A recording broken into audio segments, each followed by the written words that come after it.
योगेश जी, राधे राधे महाराज जी। महाराज जी, गुरुदेव के लिए सबसे बड़ा भाव और सबसे बड़ी सेवा कौन सी है एक शिष्य द्वारा? अहंकार का समर्पण कर देना।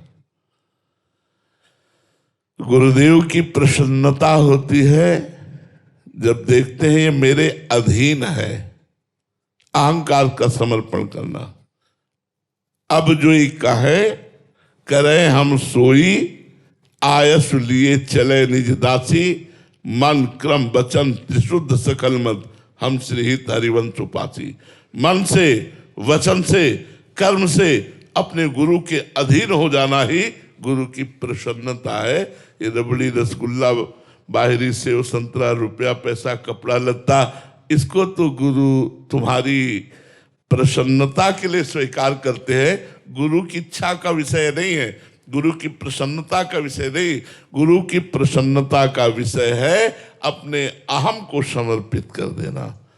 अब जैसा चाहो वैसे, जो आज्ञा हुई तत्काल उसी आज्ञा पर तत्पर। अहंकार का समर्पण हो जाना। प्रश्न तभी होता है जब अहंकार होता है। यार हमारे गुरु ने तो ऐसा कह दिया। अब हम दूसरे संतों से पूछते हैं कि ऐसा कहना चाहिए गुरु जी को कि नहीं कहना चाहिए, ऐसा करना चाहिए गुरु जी को। हमारे गुरु जी हैं, उन्होंने नाम मंत्र रूपी अपना जीवन हमको दे दिया। अब हम अपना जीवन उनको देते हैं। वो कहते खड़े रहो तो खड़े रहो, चलो गेट के बाहर चलो, चलो गेट के बाहर चले। एक बार श्री स्वामी नारदानंद सरस्वती जी महाराज नैमिषारण्य सत्संग कर रहे थे, तो विवेकानंद जी उनके शिष्य थे। विवेकानंद वो स्वामी जी के सामने बढ़िया कपड़ा पहन करके आए, तो देखा स्वामी जी ने कहा जाओ गौशाला से गोबर टोकरी में भर के लाओ, और एक शिष्य को कहा जितना गोबर गीला कर दो जाके। यहाँ खड़े हो सत्संग, यहाँ खड़े हो। अब वो गोबर और टप टप गोबर सब कपड़ों में वैसे खड़े। चेहरे में कोई सिकन नहीं, कोई परेशानी नहीं, सभा में गोबर लिए खड़े। गुरु अहंकार को रौंदता है, गुरु देहाभिमान को रौंदता है, अहंकार को रौंदते हैं, देहाभिमान को, देह भाव को रौंदते हैं। अब ये बात शिष्य जो समर्पित नहीं है वो समझ नहीं पाता, और गुरु द्रोह कर बैठता है, गुरु आज्ञा का उल्लंघन कर बैठता है, और वो फिर मंत्र तो मिल ही गया, अब क्या गुरु जी से मतलब, चल देता है। वो कभी सिद्ध नहीं हो सकता। गुरु सेवा तज करे जुबान, यह अधर्म यह सबहान कान नरस कर्म। जिसने गुरु की आज्ञा का उल्लंघन कर दिया तो चाहे जितनी बड़ी से वो साधना करे वो कभी सिद्ध नहीं हो सकता, क्योंकि सिद्धि तो गुरु कृपा से प्राप्त होती है। ध्यान मूलम गुरु मूर्ति, पूजा मूलम गुरु पदम, मंत्र मूलम गुरु वाक्यम, मोक्ष मूलम गुरु कृपा। मोक्ष का मूल क्या है? बोले गुरु का प्रसन्न हो जाना। तो गुरु कब प्रसन्न होते हैं? जब अहंकार रहित होते हैं। एक बार समर्थ गुरु श्री स्वामी रामदास जी महाराज जी की सेवा में जो शिष्य रहते थे, एक शिष्य से बहुत प्रेम करते थे, तो और शिष्यों को ईर्ष्या हुई, तो स्वामी जी के पास जाके निवेदन किया कि आप एक को ही बुलाते हो, एक का ही नाम लेते हो, एक से ही आदेश करते हो। हम लोग भी तो है महाराज जी, कभी हमको भी अवसर दीजिए। ऐसा प्रेम क्यों करते हो उनसे और हमसे भेद करके? हम भी तो आपके शिष्य हैं। तो समर्थ ही होते हैं।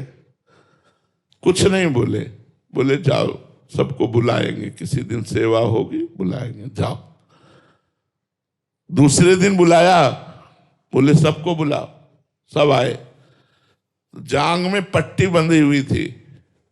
कहा बेटा बहुत बड़ा फोड़ा रात्रि भर में हो गया, बहुत पीला दे रहा है, और हमने देखा है पट्टी खोल के उसमें मवाद भी बन गया है। बोले गुरुजी अभी शिवाजी के पास जाते हैं और उनसे राजवैद्य लेके आते हैं, वो ठीक करेंगे। उन्होंने नहीं, इसकी दवा हम जानते हैं।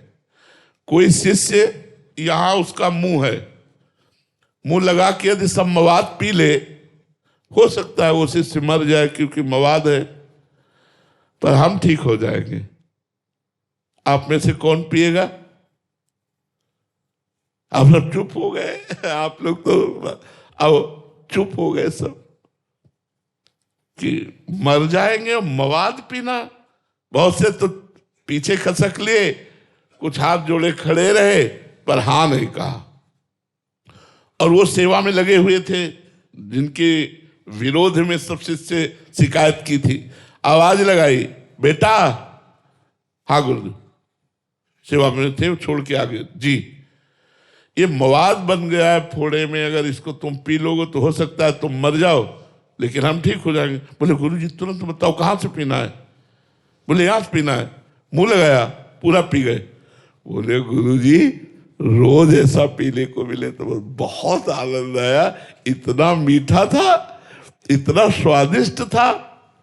तब उन समर्थ गुरु ने पट्टी खोली और दिखाया तो कलमी आम बांधे हुए थे।